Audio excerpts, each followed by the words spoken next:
All right, just in time for the summer road tripping season, one of the most iconic highways in California just reopened, and the northern stretch of historic Highway 1 gives travelers access to big, beautiful Big Sur, and that's just the beginning. Our travel guy, Gabe Saglie, couldn't have had better timing joining us today because we were talking, Gabe, about ways to beat the heat, and I said, what if we just got the heck out of here? How about Monterey? Oh, Beautiful Winning. Monterey Peninsula. Yep. Coming to you from atop the Monterey Plaza Hotel and Spa here.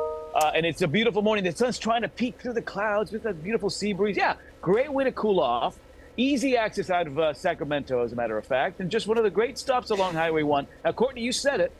Big news is that that stretch there, about 17 miles south of where I am right now, the Rocky Creek Bridge is where they had to shut Highway 1 down at the end of March. It took almost 8 weeks for Caltrans to get the road back open, but for those 8 weeks, there was no access really to some of those great hotels and resorts and restaurants and campsites and galleries out there. But that's now changed. Big news for us who want to do some road tripping up and down Highway 1. Big news for the businesses there because losses were clocked at about $1 million a day. But now, a shot in the arm as that portion of Highway 1 reopens and road tripping can start all over again. Man, thank goodness for those businesses, right?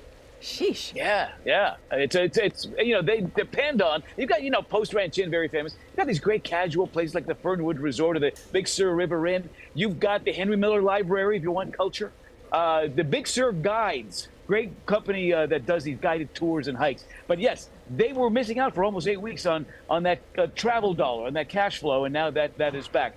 And road tripping in general, guys, continues to be hot. It exploded during the pandemic for obvious reasons, but every year since we've seen increasing demand, including out of the Sacramento area, out of the Bay Area, for road trips across California. California considered the number one state to road trip. According to 38% of Americans. 34% of Americans say they will road trip this year. And last year, when people visited California from out of state or out of the country, 63% of them hit the road. It's all about affordability because there is a budget factor here. But I think it's also about, look at beautiful Santa Barbara, about the topography. You've got the ocean, the mountains, the deserts, the forests, 9 national parks, more than any other state, 1.4 million acres of state parkland. okay. And just in time, guys, to help us plan, John, is the fact that my friends at Visit California have just issued out their latest and greatest and totally free California road trip guide. Jennifer Hudson, an avid California road tripper, on the cover. Fun.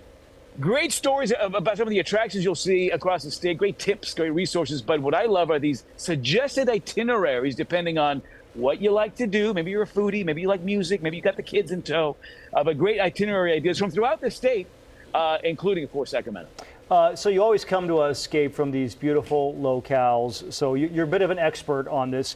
Can you give us what's your maybe top recommendation or hidden gem road trip spot that you'd recommend on the coast from Sacramento?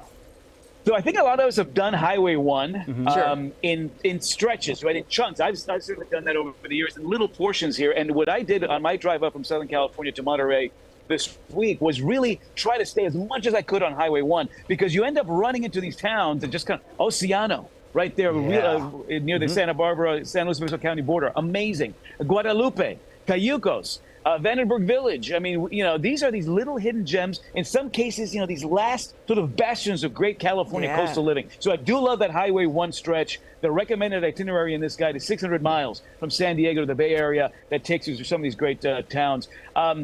Also, the Desert Oddities itinerary is kind of cool because it starts in San Diego and it goes several hundred miles inland through Joshua Tree north. And it's all these kind of quirky things that exist in the SoCal desert. It ends in Baker, which is home to the tallest thermometer in the world, 134 feet. So anyway, a little something for everybody. There's also an EV-friendly Route 66 tour. So listen, no matter what you're into, how much time you have, according to Americans, 4.5 days is the perfect average road trip length. I tend to go 5 or 6. But yeah, listen, something for everybody. All right. I just want to go someplace where a sweatshirt is needed. His website is GabeTheTravelGuide.com. We're going to link all that to our website, GoodDaySacramento.com. Thank you, Gabe.